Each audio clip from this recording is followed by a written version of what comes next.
Kyle Duford is back on the show. I think it's been like 6 years plus since the last visit. He is an associate partner at Optimism in San Francisco, and they're a modern marketing company. They design ideas people choose, ideas that build belief, earn attention, and turn cultural energy into growth. Their clients include these amazing brands like Airbnb, DoorDash, Yum Brands, Video Amp.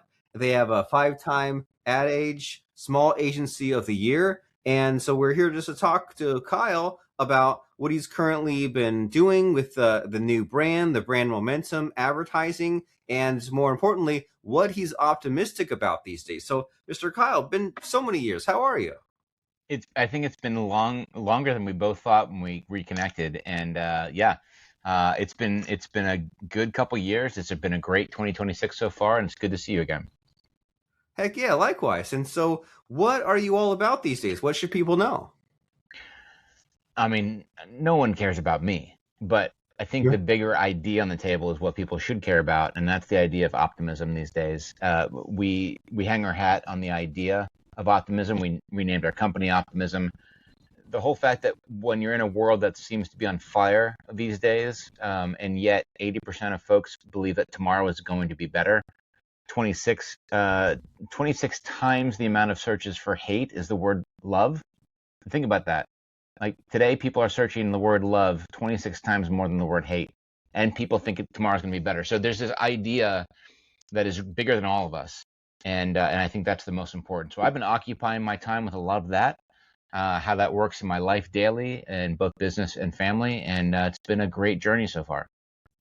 Very nice. Optimism is important, right? Because it's like we can choose to be happy or choose to be miserable, and there are things to do. There's the work, the fulfillment, the family, and it's like if you're miserable through all that, then like what's even the point of it? So it's good to have that optimism, and it seems like it doesn't come automatically, does it? It's like we have to like work for it and even like work to renew it.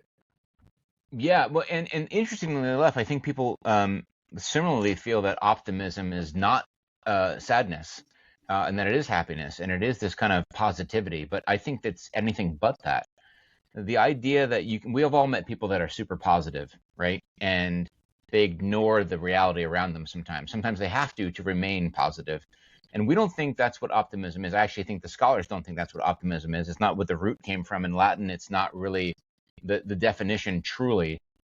Our definition, my definition is that optimism is the belief that tomorrow could be better with some change, that we can work hard together or solo, whatever the task is at hand, to achieve better.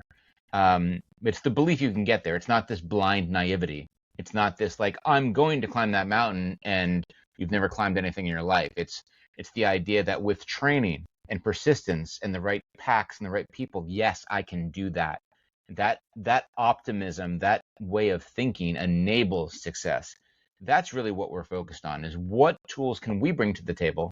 And in the case of Optimism, the agency, we bring, wealth of knowledge, decades and decades of experience, probably hundreds of years collective experience in advertising. But really, we bring to the table this idea of what momentum looks like, because brands today are being measured on a different gauge entirely. So how to get from here to there? Well, we want to measure that delta and that gap. We want to help you in that analogy I just used. Find the pack, find the right Sherpa, find the right time of year to go. We can be the guides to help you do that.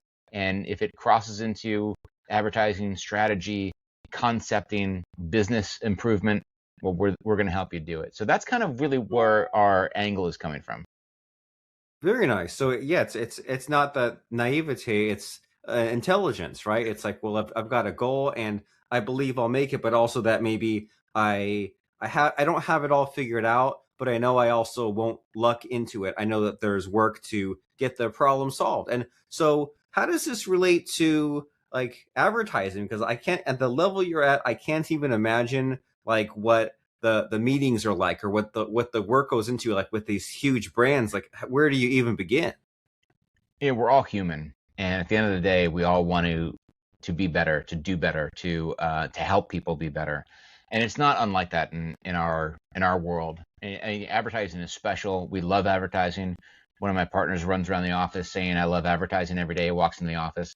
Um, there's just something special about it. We all remember that favorite commercial we had as a child. We love advertising at the Super Bowl, so we can see these great, cool commercials. But when was the last time you saw an ad that made you stop and think, that you remembered it and you talked about it the next day or a week later, or made you actually change your buying habits? When was the last time we saw something super clever or super exciting? And over the It's been last, decades. yeah, exactly. I was going to say over the last 10, 20 years, we've seen this kind of mushy middle, this kind of mediocrity of advertising, because we can kind of point to it as an industry. A lot of the multinational conglomerates and a lot of the contraction of businesses being swallowed up and purchased by the Omnicoms of the world and these larger folks that bought all these smaller agencies. The independent agency kind of almost is the outlier now, where it used to be a little bit more prolific. And some of these great agencies you've heard of, some of which my partners have come from, BBDO and Venables Bell and Goodby Silverstein, and these great legendary places, Day, for example. And there's so many that I love and that have a storied history. Many of them have been purchased, and then I don't want to say necessarily sold for parts, but it feels that way. When you have legends like Jeff Goodby now all of a sudden working for not his own company anymore, it kind of like, oh, okay, what happened there? Now these guys are entitled to make a living and entitled to sell their business, and in many ways I applaud that. But what has happened as a result of so many of them selling, you have this, everything just becomes kind of similar. It's kind of like the ChatGPT of life, where everything is in one door and everything just kind of smells and sounds and looks and tastes the same. So the independent agency is still very important in advertising, and it's the independent agency who has the ability to use their strategists and their creative and art directors to really form an opinion of a brand that's going to move the needle. And we believe we do that kind of better than most, if I'm being honest. And so getting from here to there, moving the needle, what's the business driver, what are the goals we're trying to achieve? We're not just talking, a follower count. I think that's the naive way of looking at it. We're talking about what is going to allow businesses to grow and to flourish, and more importantly, I might add, deepen the connection with their customer. And that's not a one size fits all. That's the kind of work that you're going to find the stuff we've done for Bachan's barbecue sauce, for example, or the Habit Burger and Grill, things that have taken kind of, I don't want to say mundane, but kind of like these ordinary products and making them extraordinary, because they actually are extraordinary. But in the past, they've never been, lifted up to that level. In the case of Bachan's, which is a relatively new brand, fantastic brand, we've done some really cool creative work. And if you look closely, it'll fool you, because the creativity gets the awareness and gets you to talk about it. But when you look closely, the message underneath that is really true advertising, getting people excited about a product itself, getting you to look at it on a store shelf and go, I don't know why, but I want that now, and I didn't last week. That's where I think that the industry has been missing a little bit. We're looking for bottom lines and ROI where they're just not there anymore.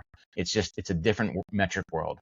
You've got 50 and 60-year-olds running companies like myself that their children should be running, who are in their 20s, because they actually know more about the world of the internet and what people are looking for and what's attractive to them than anyone else. So yeah, there's a lot going on, but we believe the rise of the independent agency is what's going to save advertising. Well, very nice. And to counteract this sameness, right? All of the AI driven. And so, like, what kind of work do you do? Like with Bachan's barbecue sauce, are you doing social media or like website or print? Like, what's the deliverable? It could be anything, right? For them, it's a lot of strategy. It's a lot of heavy lift, understanding competitive differences and kind of the brand work you would expect, the brand strategy up front. And then it's what is the solution we're trying to solve for? The problem we're trying to solve for. What's the solution? And when you look at that, that could be, hey, to get from here to there, or to achieve that goal, we might need a commercial. We might need a YouTube short. We might need a really great piece of copywriting that's going to be on outdoor billboards. We might need a print ad. We might need social media. Everyone needs social media today.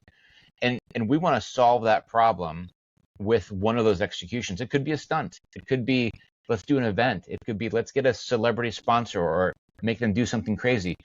There's no one size fits all, right? And that's the relief we get and the privilege we get, because we're not bound to any kind of, like, we don't do it that way. We want to do what's right for the client. And so for Bachan's, we've done some really good work.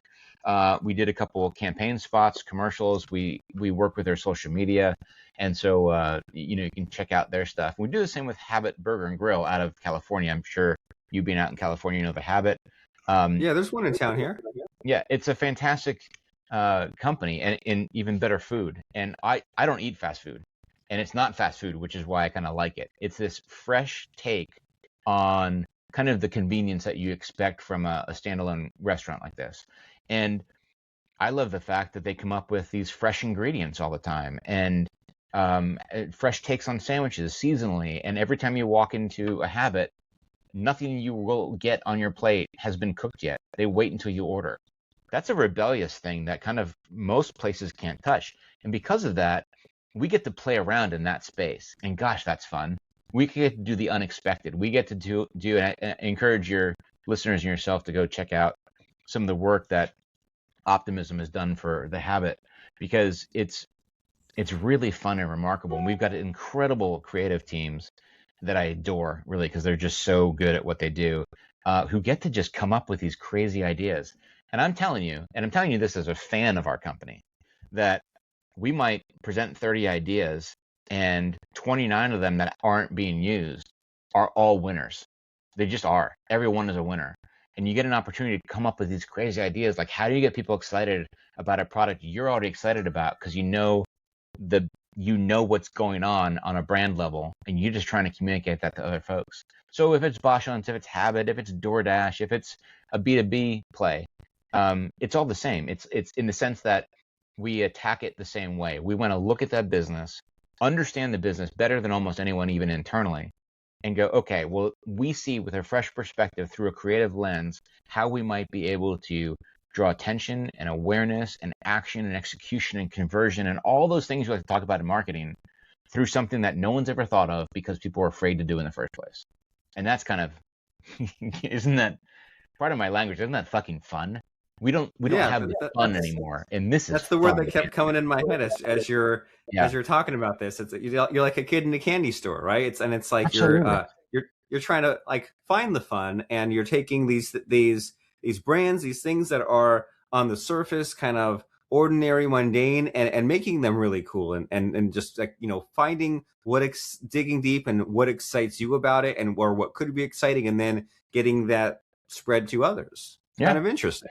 It's so fun. And we also straddle this generational divide now. So we have this, how do you talk to Gen Z? And it used to be like, how do you talk to the people older or younger than us? It was just a different time. And now it's like the people older than us just kind of are confused and see things completely differently, because the technology and the awareness of how we access information today just wasn't there. It just wasn't a thing. And I don't blame my parents, for example, for not learning what that looks like. But we, Gen X had the weird ability of having everything from like the tail end of 8-track tapes to all the way to, Spotify and everything in between.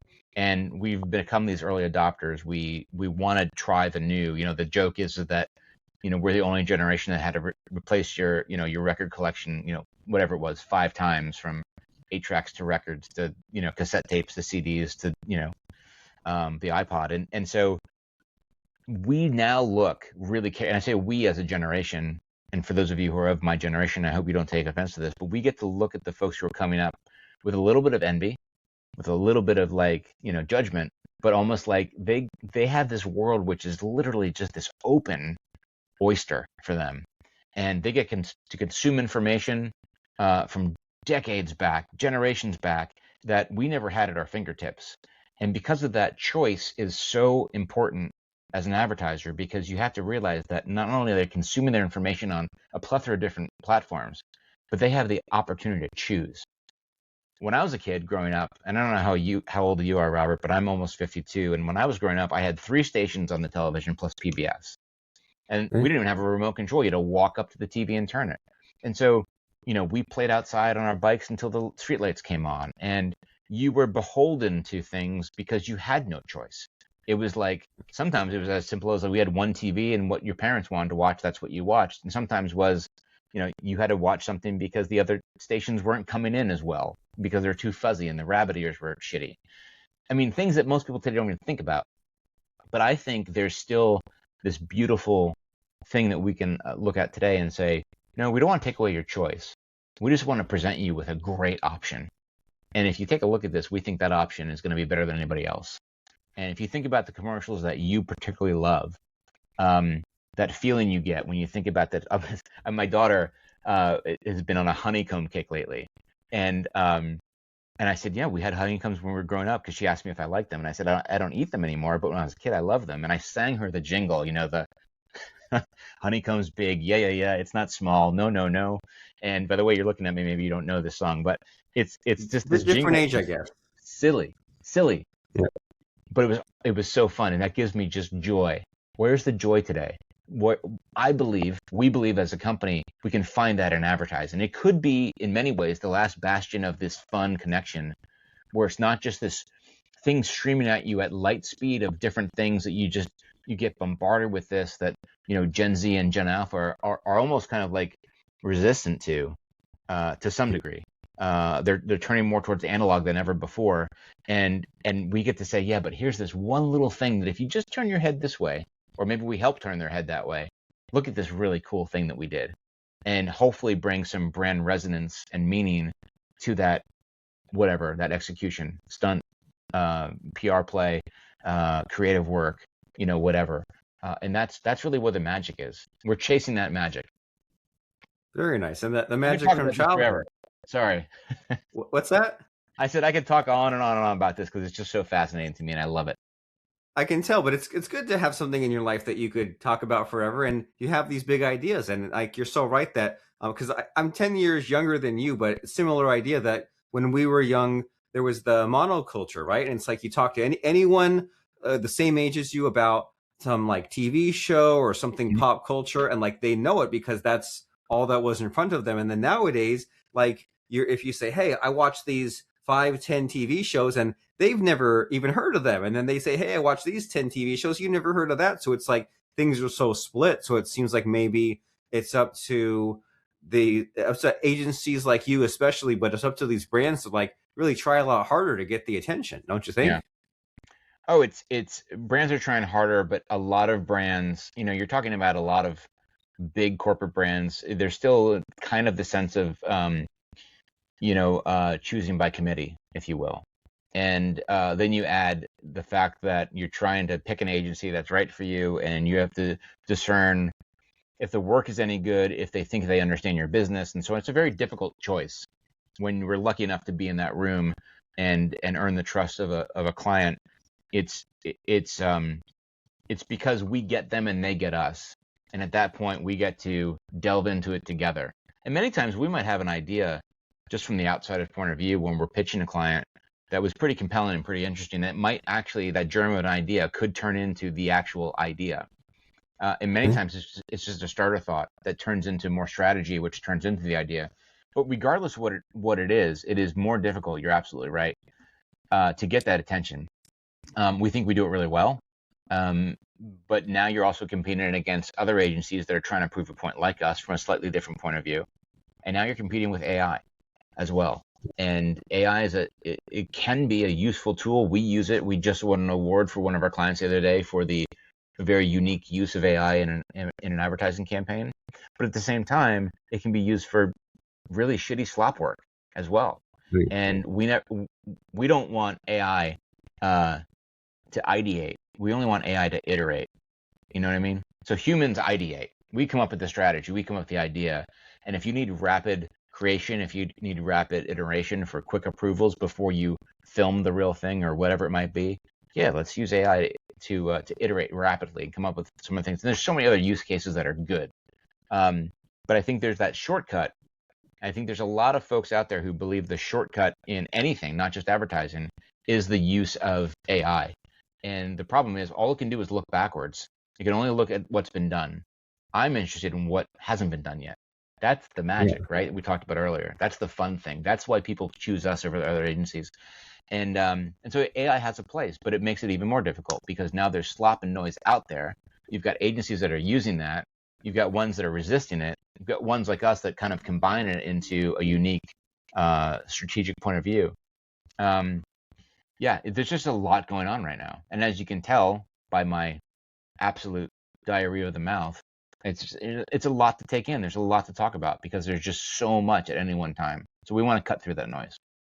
Yeah, there is a lot, and it is overwhelming. But I like your conclusion on this, right? That we use AI to iterate instead of ideate. And I think there, I mean, I don't know about you, but like, I mean, I use AI every day, and I've just gone through all these kind of ebbs and flows of how to use it. And I think one of like maybe if I'm on like I'm on like cycle number like 12 or 13 at this point over the years. I'm like, but like cycle number maybe 2 when I first kind of started to like use it regularly was what you're talking about when I would say like, give me 10 headlines, give me 10 ideas, give me, 10 possible blog post titles. And I'm like, I don't like any of these. Give me 10 more. And like, okay, I like this one. Give me 10 more. And then do that 20 times. And then like, I like one or two along the way. And I'd be like, okay, here, like, hang on to the ones I like. Okay, now we're working together. But like when you see people just say, hey, spit out a bunch of, I mean, you talk about the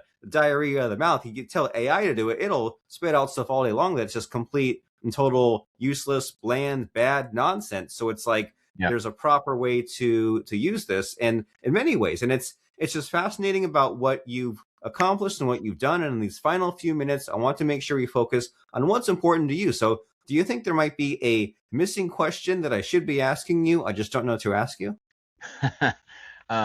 No, I'm not single. I'm in love with my wife. So for anyone who's wondering, I'm just kidding. That was a really bad joke. You should probably cut that one out. No, for me, I'll leave it in to be embarrassing. No, I don't get embarrassed anymore. Those days have long gone. For me, I think people should be asking themselves, what do they want?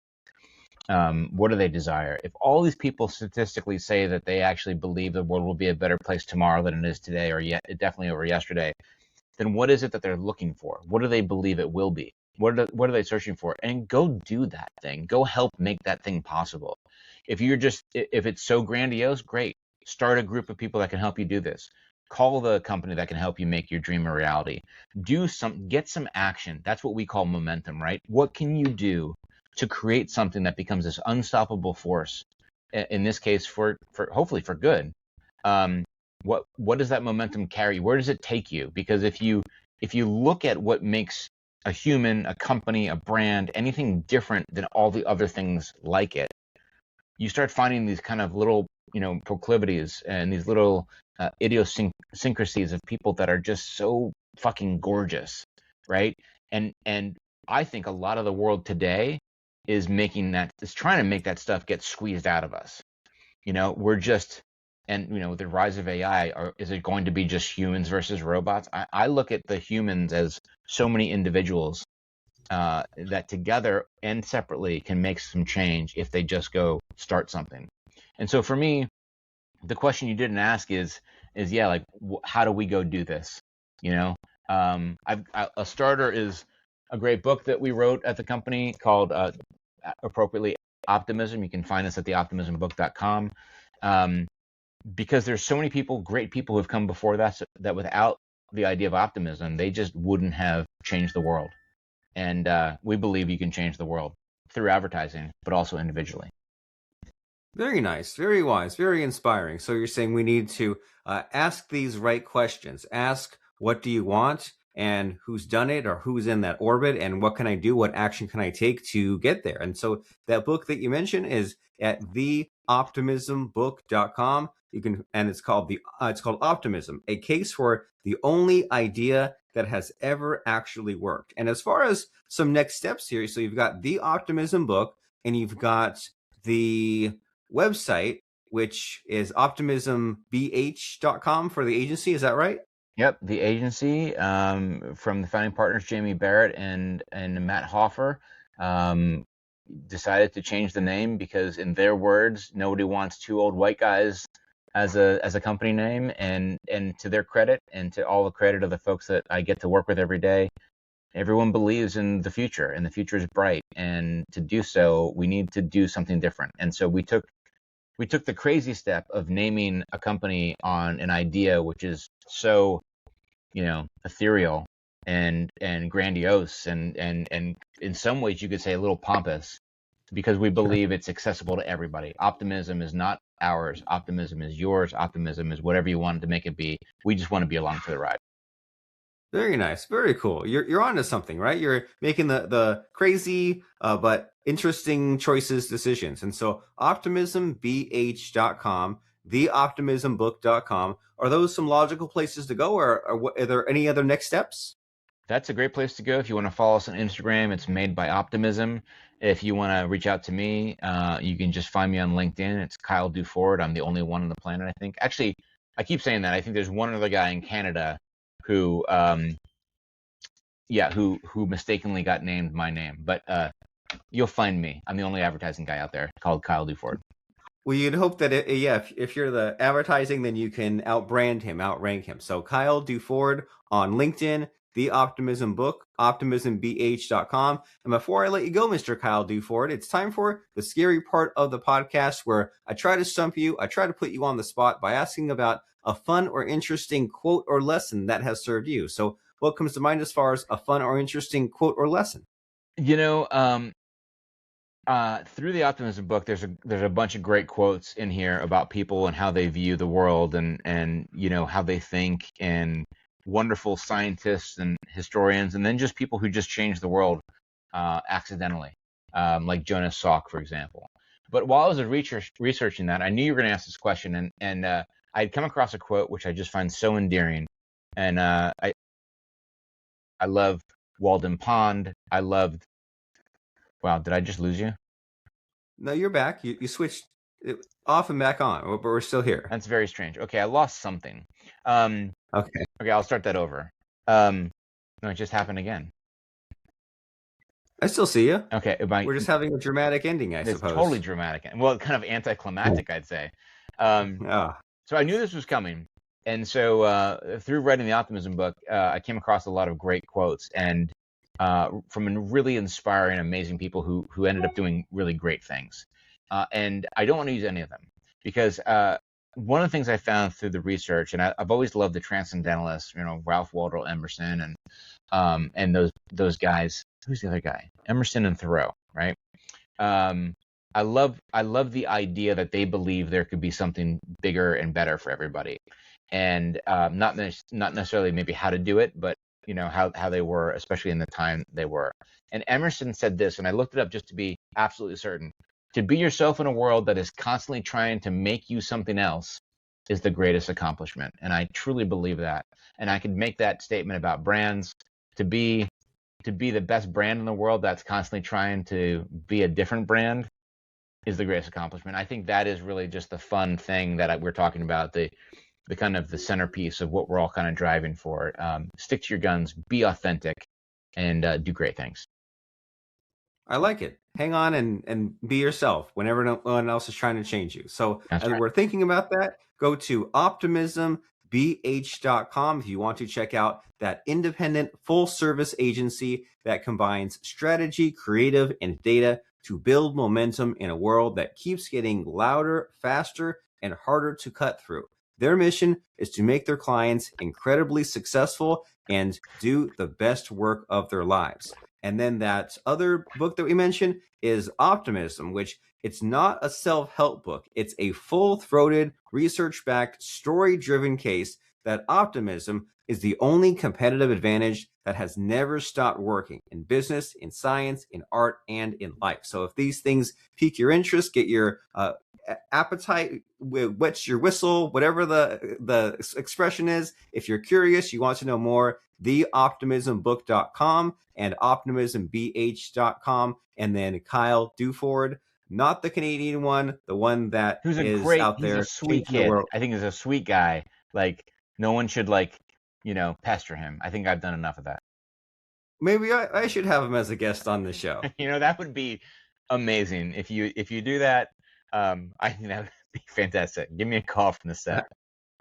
All right, I'll let you. I'll send a screenshot with you and him like with a comparison side by side. Wonderful. Wonderful. All Thanks so all much. right, This has Mr. been a Kyle. pleasure again.